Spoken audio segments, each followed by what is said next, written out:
ఆ టీవీ పేర్లు చెప్పడం బాగోదు.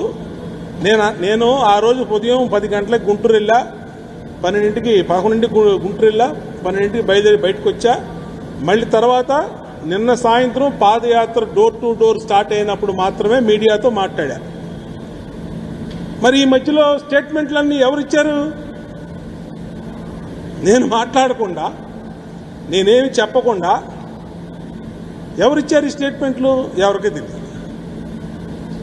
కాబట్టి అంటే ఎంత ఫాస్ట్ అయిపోయారంటే ఒక అబద్ధాన్ని స్ప్రెడ్ చేయడానికి, ఒక అవాస్తవాన్ని ఇచ్చేయడానికి ఇష్టారీతిని వెళ్ళిపోయారు. చూపించమనండి ఆ స్టేట్మెంట్లు ప్రచురించిన టీవీలను అడుగుతా ఉన్నా, సోషల్ మీడియాని అడుగుతాను, వీడియో చూపించండి.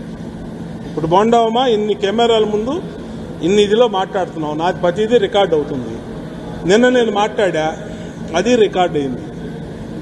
రికార్డ్ అయినట్టు చూపించండి, తప్పేమీ లేదు. నేను చెప్పింది నాది ఏదన్నా తప్పు మాట్లాడినా అవాస్తవం మాట్లాడినా నన్ను అదే ప్రజెంట్ చేయండి, ఇబ్బంది లేదు.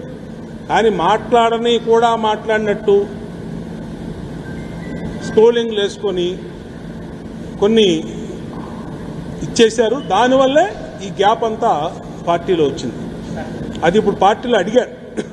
నేను స్పష్టంగా చెప్పా, ఏ ఒక్క ఆ రోజు 12ంటికి తర్వాత వచ్చినాక నేను ఏ ఒక్క టీవీ ముందు కానీ, లేదంటే నా సెల్ఫీ వీడియో కానీ, సోషల్ మీడియాలో కానీ నేను మాట్లాడినట్టు ఉంటే మీరు చూపించండి అంటే వాళ్ళు ఆశ్చర్యపోయారు. అంటే ఇట్టా కూడా జరుగుతున్నాయా అని చెప్పి అన్నారు. అది జరిగింది. చెప్పండి. వక్రీకరించారు, అది ఎంతో ఓకే, మీరు మాట్లాడారు. కానీ ఇక్కడ ఏంటంటే అటు అంబటి రాంబాబు అనే వ్యక్తి, అటు అధినేత చంద్రబాబును కేవలం పదజాలంతో దూషించుకోవాలి, కేడర్ ఆగ్రహిస్తూ ఉంటారు. అలాంటి వ్యక్తితో చూసిన వీడియోలు బట్టి కానీ అక్కడ వక్రీకరణ లేదు. మీరు సన్నిహితంగా మెలగటం కానీ, ఆయన పక్కన కూర్చోవటం కానీ, అట్లా వెళ్ళటం అనేది కొంత కార్యకర్తలకి, అతని నేతలకు ఇక్కడ ఆగ్రహం తెప్పించింది. ఆ ఘటన కొద్దిగా సీరియస్ అయింది అన్నది ఒక వాదం ఉంది. దాన్ని ఆలోచిస్తుంది. నేను వెళ్ళేటప్పటికీ అంబటి రాంబాబు అక్కడికి లేడు. నేను వెళ్ళి మొట్టమొదట నాకు కేటాయించిన సీట్లో కూర్చున్నా. ఆయన తర్వాత వచ్చాడు. ఆయన చూసుకోవాలి. ఆయన నా పక్కనకు వచ్చి కూర్చున్నప్పుడు నేను చూశాను. ఆయన నమస్కారం అన్నాడు. నమస్కారం సంస్కారంగా నమస్కారం అన్నా. అంతకు మించి జరిగిందంటూ ఏమీ లేదు. తర్వాత వేదిక మీదకి వెళ్ళాం. మా వెనకాల ఆయన కూడా వచ్చాడు, నివాళులు అర్పించాడు. తర్వాత కొంతమంది మాట్లాడారు. తర్వాత నాకు అవకాశం ఇచ్చారు. నేను మాట్లాడేసి బయటకు వచ్చేసాను. అది జరిగింది.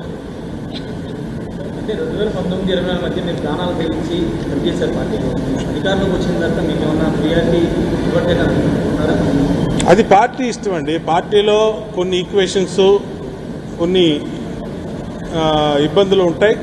అది మా అధినేత చంద్రబాబు నాయుడు గారు డిసైడ్ చేస్తాడు ఎవరికి ఇవ్వాలన్నది. కొంతమందికి వస్తుంది, కొంతమంది తర్వాత వస్తుంది, కొంతమందికి రాదు. దాన్ని ఎవరు ఏం చేయలేరు కదా.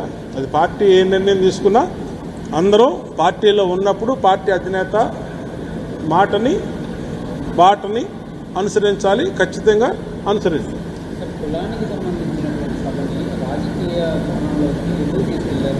ఎవరు తీసుకెళ్లారని అడుగుతున్నారు. ఎవరు తీసుకెళ్ళాలి? సోషల్ మీడియా కొన్ని వ్యక్తులు, దుష్టశక్తులు తీసుకెళ్ళి తప్పితే ఎవరు తీసుకెళ్ళా. కాబట్టి అన్ని అవాస్తవాలు వక్రీకరించారనేది నేను అదే చెప్తా ఉన్నా. ఆ వక్రీకరణలో జరిగిన భాగంలో జరిగిన తప్పితే ఇది రాజకీయాలకి ఇంకో దానికి సంబంధం లేదు. ఓకే, థ్యాంక్ యూ అండి. ఇంకేముంది లేదంటే చెప్పు, ఇంకా నువ్వేనా ఉంటావు.